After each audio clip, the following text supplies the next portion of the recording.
America. Before the Vikings and Columbus. Legends, rumors, and forgotten voyages. We will cover myths and theories, as well as established facts. St. Brendan and the land beyond the sea. One of the earliest European legends about a land beyond the Atlantic Ocean is found in the Voyage of St. Brendan, written in the 9th century. It tells of an Irish monk, St. Brendan, who in the 6th century supposedly sailed westward and found a paradise island with great rivers, lush vegetation, crystal-clear waters, and abundant fruit. However, the account also describes encounters with sea creatures, demons, and giants, making it clear that the story is largely mythical. Medieval maps sometimes labeled St. Brendan's land as a real place, although no historical evidence supports the voyage. However, experimental journeys, such as Tim Severin's 1976-1977 voyage in a traditional Irish currach, proved that a small medieval boat could cross the Atlantic by sailing through the Faroes, Iceland, and Greenland to North America. The Norse sagas mentioned that Irish monks, pauper, were found in Iceland before the Viking settlements. Did the Vikings know about the land of St. Brendan? There is no mention of St. Brendan's journey in the Norse sagas. By the 12th and 13th centuries, Norse and Christian traditions had become more closely intertwined, and Scandinavian medieval writings do mention St. Brendan, but mostly in a religious context. However, there is no evidence that Viking explorers in Greenland or Vinland associated his land with their discoveries. The Vikings relied on oral history and direct exploration, not religious myths.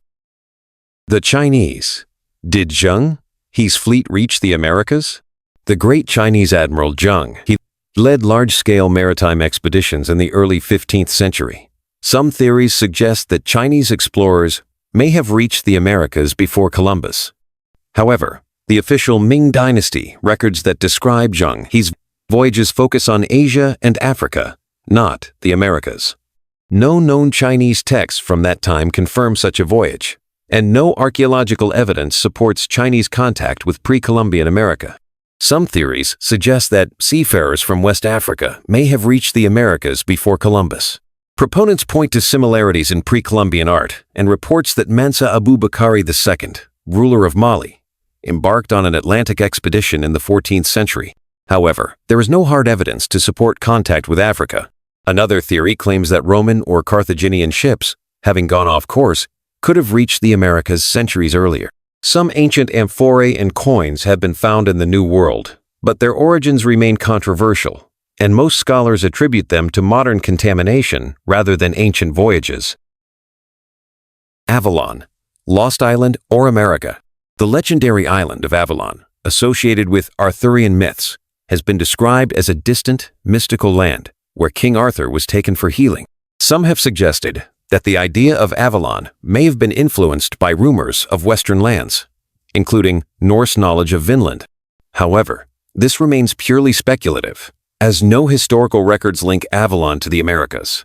Also, there are other rumors and legends about visiting America before Columbus, which, however, have not found any confirmation.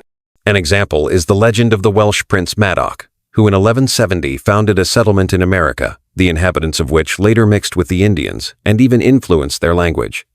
But this legend appeared only at the end of the 16th century in England, against the background of its struggle with Spain, and was used to substantiate claims to North American lands. The Basques. A possible fact. Basque fishermen may have reached North America even before Columbus, particularly in the waters off Newfoundland and the Gulf of St. Lawrence. By the early 16th century, Basque whalers and cod fishermen had established seasonal camps in these areas. Basque sailors may have known about these fishing grounds before Columbus, but kept them secret to protect their trade routes. We keep going, and you put a like and subscribe. Polynesians and the mystery of the sweet potato. The strongest evidence of transoceanic contact comes from the Polynesians. Sweet potatoes, native to South America, were cultivated in Polynesia before the arrival of Europeans. Genetic studies confirm that the plant originated in South America, suggesting that Polynesians reached the continent or that there was indirect contact between the two regions. Additionally, linguistic evidence links Polynesian words for sweet potato, for example, kumara, to Quechua terms used in the Andes. However, there are no confirmed settlements or artifacts proving that Polynesians lived in the Americas. Conclusion: America was never undiscovered. Despite the abundance of legends and theories, none except for the Norse provide definitive proof of the discovery of the Americas in the pre-Columbian era. However, the land was never truly undiscovered. Indigenous peoples of the Americas had always lived there, and beyond them, it was regularly visited by Asians living in the Bering Strait region. Regardless of who visited the Americas, it was never a lost land, only one awaiting its next traveler.